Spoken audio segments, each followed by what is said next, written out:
Avui presentem en aquest ple municipal una moció que busca aportar, construir i fer avançar Cornellà en un àmbit de dignitat humana inapel·lable, l'abordatge integral del sensellarisme i la protecció de les persones en situació d'exclusió residencial severa.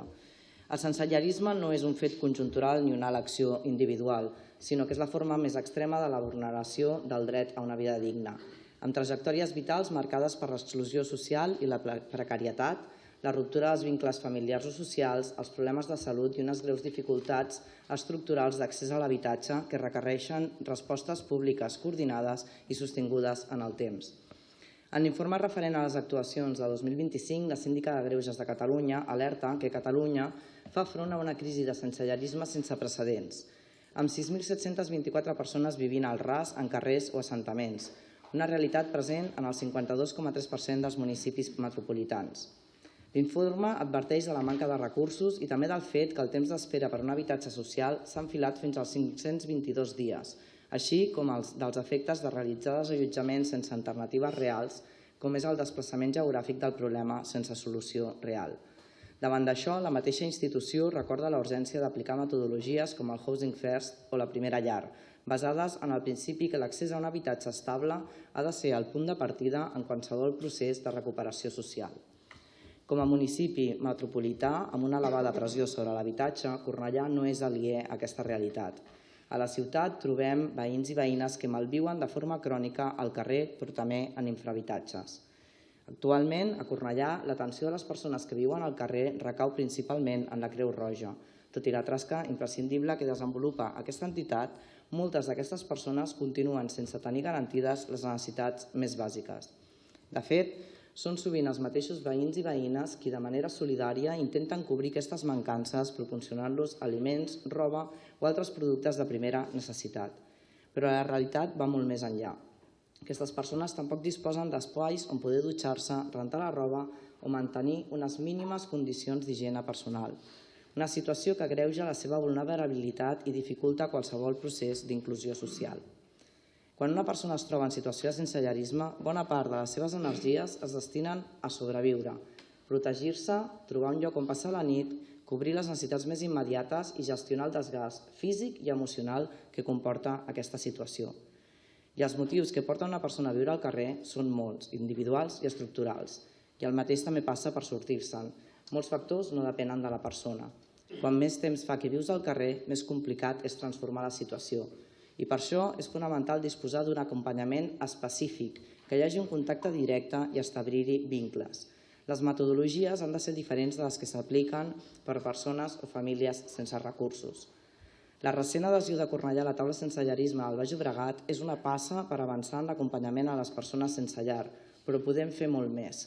El 2003, Esquerra ja vam presentar una moció per la creació d'una casa d'acollida a la nostra ciutat, moció que va ser rebutjada. Desplaçar les persones sense llar a altres municipis no resol el sensellarisme, només trasllada el problema i n'agreuja l'exclusió. El que cal és garantir-los unes condicions mínimes de dignitat i un acompanyament que els permeti sortir d'aquesta situació. Els ajuntaments som l'administració més propera i la primera trinxera contra les desigualtats. I per fer efectiva una resposta a aquest repte, els diferents acords del text plantegen un full de ruta clar, començant per elaborar un cens i diagnosi actualitzada de la situació al municipi i impulsant equips d'intervenció social que treballin des del carrer coordinats amb salut mental. Així mateix, també proposem garantir l'aplicació de l'empadronament sense domicili fix previst per llei, perquè ningú quedi privat de la targeta sanitària o dels serveis bàsics, i establir mecanismes estables de col·laboració amb entitats referents com Arrels Fundació o Creu Roja. I més enllà de reforçar la prevenció en casos de desnonament o altes hospitalàries, plantegem estudiar la creació d'un recurs municipal de primera acollida i, mentrestant no es disposi, habilitar serveis de dia per necessitats bàsiques com dutxes, higiene i consigna. Finalment, fixem que qualsevol actuació en assentaments ofereixi alternatives residencials dignes, acompanyat d'una campanya de sensibilització contra la porofòbia i d'instar la Generalitat a aprovar la llei de sensellarisme amb finançament real. Atendre la dignitat de qui es troba al carrer garanteix drets fonamentals i enforteix la convivència de tota la ciutat. La dignitat a Cornellà no és una opció ideològica, és una obligació democràtica. Com es pot comprovar, es tracta d'una proposta viable, concreta i útil. Moltes gràcies. Sí.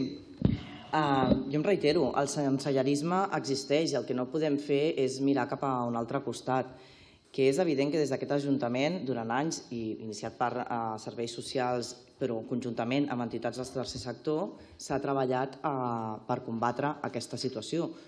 Però de quina manera s'ha combatut? Anem tard i malament en moltes coses. Evidentment que ens afecta com a municipi metropolità.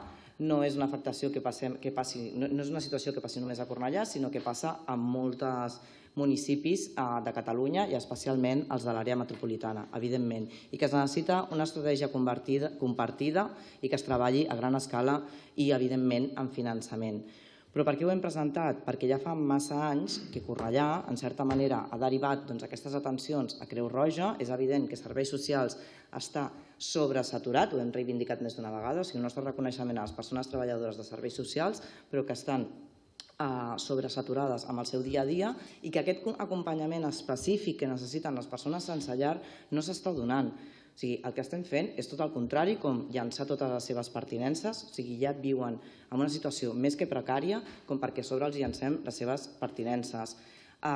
També els fem marxar d'espais propers quan són les eleccions perquè queda malament que la gent vagi a votar i ens trobem amb les persones vivint allí al costat d'aquests espais. Això és la cura que tenim a Cornellà d'algunes persones sense llar. També paguem bitllets de tren perquè marxin a altres municipis. Per tant, això no és un acompanyament perquè aquestes persones puguin millorar la seva vida i tindrà una vida més digna de la que tenen actualment.